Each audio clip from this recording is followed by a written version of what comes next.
ಗೃಹಲಕ್ಷ್ಮಿ ಯೋಜನೆ ಹಣ ಸಿಗದವರಿಗೆ ರಾತ್ರೋರಾತ್ರಿ ಬಿಗ್ ಅಪ್ಡೇಟ್ ಮತ್ತು ಹೊಸ ಆದೇಶ. ಹೌದು ಸ್ನೇಹಿತರೆ, ಮಹಿಳೆಯರು ನಾವು ಎಲ್ಲಾ ದಾಖಲೆ ನೀಡಿದ್ದೇವೆ, ಆದರೂ ನಮಗೆ ಹಣ ಜಮಾ ಆಗುತ್ತಿಲ್ಲ ಎಂದು ಸರ್ಕಾರಕ್ಕೆ ಹಿಡಿಶಾಪ ಹಾಕುತ್ತಿದ್ದಾರೆ.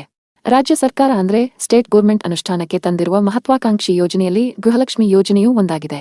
ಇದರ ಅಡಿಯಲ್ಲಿ ಮನೆಯ ಯಜಮಾನಿಗೆ ಪ್ರತಿ ತಿಂಗಳು 2,000 ರೂಪಾಯಿ ನೀಡಲಾಗುತ್ತದೆ. ಆದರೆ ಈ ಯೋಜನೆಗೆ ಆರಂಭದಿಂದಲೂ ವಿಘ್ನಗಳು ಎದುರಾಗುತ್ತಲೇ ಇದೆ.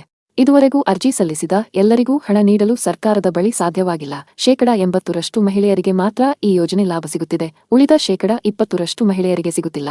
ಈ ಮಹಿಳೆಯರು ನಾವು ಎಲ್ಲಾ ದಾಖಲೆ ನೀಡಿದ್ದೇವೆ, ಆದರೂ ನಮಗೆ ಹಣ ಜಮಾ ಆಗುತ್ತಿಲ್ಲ ಎಂದು ಸರ್ಕಾರಕ್ಕೆ ಹಿಡಿಶಾಪ ಹಾಕುತ್ತಿದ್ದಾರೆ. ಇದನ್ನು ಅರಿತ ರಾಜ್ಯ ಸರ್ಕಾರವು ಮಹತ್ವದ ಆದೇಶ ಹೊರಡಿಸಿದೆ.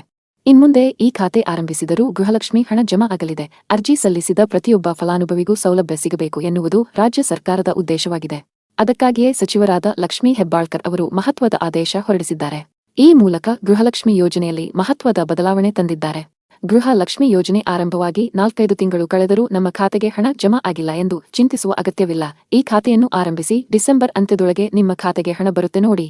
ಗೃಹಲಕ್ಷ್ಮಿ ಯೋಜನೆ ಆರಂಭವಾದಾಗ ಮುಂದಿನ ದಿನಗಳಲ್ಲಿ ಅಂಚೆ ಕಚೇರಿ ಅಂದ್ರೆ ಪೋಸ್ಟ್ ಆಫೀಸ್ನಲ್ಲಿ ಖಾತೆ ಆರಂಭಿಸಿದವರಿಗೂ ಹಣ ಜಮಾ ಮಾಡಲಾಗುವುದು ಎಂದು ಸಚಿವರಾದ ಲಕ್ಷ್ಮೀ ಹೆಬ್ಬಾಳ್ಕರ್ ಅವರು ತಿಳಿಸಿದ್ದರು. ಅದರಂತೆ ಇದೀಗ ಸರ್ಕಾರವು ಅಂಚೆ ಕಚೇರಿಯಲ್ಲಿ ಖಾತೆ ಹೊಂದಿದವರಿಗೂ ಹಣ ಜಮಾ ಮಾಡಲು ಮುಂದಾಗಿದೆ. ನೀವು ಮೊದಲು ನಿಮ್ಮ ಸಮೀಪದ ಅಂಚೆ ಕಚೇರಿಗೆ ತೆರಳಿ ಅಲ್ಲಿ ಸೇವಿಂಗ್ಸ್ ಖಾತೆ ಅಂದ್ರೆ ಸೇವಿಂಗ್ ಬ್ಯಾಂಕ್ ಅಕೌಂಟ್ ಆರಂಭಿಸಬೇಕು. ಆ ಖಾತೆಯ ವಿವರವನ್ನು ಗೃಹಲಕ್ಷ್ಮಿ ಅರ್ಜಿಯಲ್ಲಿ ಭರ್ತಿ ಮಾಡಿ ಸಲ್ಲಿಸಬೇಕು. ಆಗ ಸರ್ಕಾರವು ನಿಮ್ಮ ಖಾತೆಗೆ ಹಣ ಹಾಕಲಿದೆ. ಈ ಮೂಲಕ ಇಷ್ಟು ದಿನ ನಮ್ಮ ಖಾತೆಗೆ ಮಾತ್ರ ಹಣ ಜಮಾ ಆಗುತ್ತಿಲ್ಲ ಎಂದು ಕೊರಗುತ್ತಿದ್ದ ಮಹಿಳೆಯರಿಗೆ ರಾಜ್ಯ ಸರ್ಕಾರವು ಸಿಹಿ ಸುದ್ದಿ ನೀಡಿದೆ. ಇದುವರೆಗೂ ಹಣ ಬಾರದ ಮಹಿಳೆಯರು ಕೂಡಲೇ ಅಂಚೆ ಕಚೇರಿಗೆ ತೆರಳಿ ಖಾತೆ ತೆರೆದು ಆಧಾರ್ ಲಿಂಕ್ ಮಾಡಿ ಹಣ ಜಮಾ ಆಗುತ್ತೆ. ಸ್ನೇಹಿತರೆ, ಇದೇ ತರ ಇನ್ನೂ ಹೆಚ್ಚಿನ ಮಾಹಿತಿ ಪಡೆಯುವುದಕ್ಕೆ ನಮ್ಮ ಚಾನೆಲ್ ಸಬ್ಸ್ಕ್ರೈಬ್ ಮಾಡಿ. ಧನ್ಯವಾದಗಳು.